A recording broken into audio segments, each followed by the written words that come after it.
रामकृष्ण हरी मंडळी, आज आहे चॅलेंजचा 6वा दिवस. तर मी मॉर्निंग लवकर उठलो कारण की दसरा होतं. तर तुम्हाला सगळ्यांना माझ्याकडून शुभ दसरा. टेन्शन विसरा आणि चेहरा करा हसरा. पहिले टास्कची सुरुवात केली वॉर्मअप करून. थोडंसं वॉर्मअप केलं, त्यानंतर सूर्यनमस्कार केला. 10 सूर्यनमस्कार केला, 10 डिप्स केलं, त्यानंतर 25 सिटअप्स केले, त्यानंतर मेडिटेशन केलं. 15 मिनटं तरी मेडिटेशन करायचंच असतं. एक्सरसाइज नंतर ओट्स खाल्ले, त्यानंतर आंघोळ करून देवाची पूजा केली. देवाची पूजा नंतर जेवलो आणि नंतर गेलो संतकीच्या विसर्जनला. आई जगदंबेचं विसर्जन म्हणजे शेवटचं नव्हे, ती पुन्हा पुढच्या वर्षी लवकर येईल.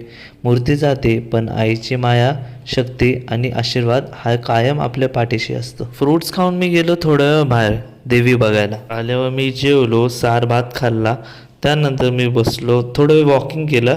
मग मी विचार केला पुस्तक वाचायला. भगवद्गीतेमध्ये दिले, यशाची किंवा अपयशाची चिंता न करता आपले काम करत राहणे हे महत्त्वाचे आहे. आपला शेवटचा टास्क संपला पाण्यासोबत, तर हे आता कंटिन्यू होत राहणार.